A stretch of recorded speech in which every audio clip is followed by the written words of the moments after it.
5 injection mistakes can waste a Wegovy or Zepbound dose. A click, sting, or tiny drop does not prove failure. The real warnings are copied steps, early lifting, and an unfinished device signal. Each pen confirms delivery differently, so the brand name alone is not enough. Knowing what your exact device must show can prevent a partial dose from becoming an accidental repeat dose. Wegovy contains Semaglutide, and Zepbound contains Tirzepatide. Both go into the fat beneath the skin, but their pens are not interchangeable. Wegovy includes single-dose pens and a 4-dose 2.4 mg Flex Touch pen. Zepbound includes single-dose pens and a 4-dose quick pen. Vial and syringe steps differ, so this video focuses on pens. Mistake 1 is starting without checking the exact product, dose, and device in your hand. A familiar box can hide a changed strength or pen type. Read the label before removing any cap and confirm that the medicine has not expired.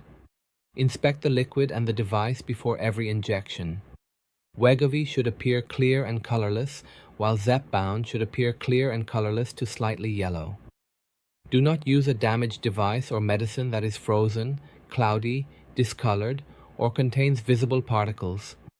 Storage errors belong here because damaged medicine cannot be rescued by perfect technique. Room temperature limits differ between single-dose and multi-dose devices. Keep each product within its labeled range, protected from light, and stored exactly as instructed. Mistake 2 is choosing a poor injection spot or repeatedly striking the same point. The approved areas are the stomach, thigh, or upper arm. The medicine belongs under the skin, not in a vein or deep muscle. Avoid skin that is tender, bruised, red, hard, scarred, or covered by stretch marks. Rotate to another point each week, even within the same area. Repeatedly using one spot can make injections harder and reactions more likely. Clean the site and let it dry before injecting. The back of the upper arm creates a practical trap. Zepbound instructions require another person to give an injection there. Reaching behind yourself makes any pen harder to keep aligned and steady throughout the injection. Mistake 3 is copying preparation steps from another pen. A Wegovy single-dose pen is preset and uses no separate needle. The 4-dose Wegovy Flex Touch and Zepbound Quick Pen need a new compatible needle for every injection. Wegovy Flex Touch requires a flow check before the first injection from each new pen. Attach a fresh needle, point it upward, and check the flow until a drop appears. Routine flow checks are not repeated before later doses. If the pen is dropped or you suspect a problem, attach a new needle and check the flow. Do not use a visibly damaged pen. Zepbound Quick Pen uses a different rule. Attach a new needle and prime before every weekly injection, meaning release a test drop.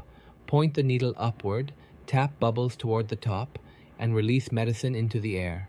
Skipping this step can hide a blocked needle or make delivery uncertain. Repeating the Wegovy Flex Touch flow check weekly creates the opposite problem. It uses medicine when no routine check is required.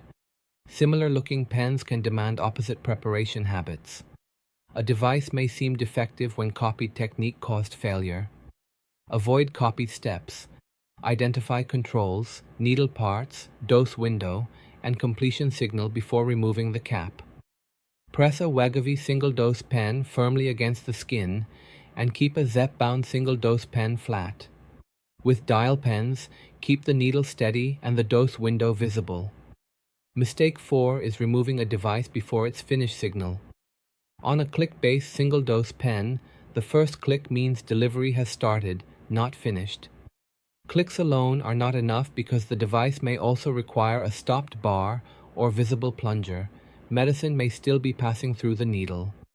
With a Wegovy single-dose pen, keep firm pressure until the yellow bar stops moving. With a Zepbound single-dose pen, keep the base flat and wait for the second loud click.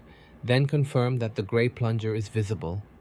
Wegovy Flex Touch uses a dose counter instead. Press until the counter returns to 0, then keep pressing while slowly counting to 6. Removing the needle earlier can leave a stream of medicine outside the skin and an incomplete dose. Zepbound Quick Pen has its own finish rule. Push the dose knob fully and slowly count to 5. Confirm that the 0 symbol appears before removing the needle.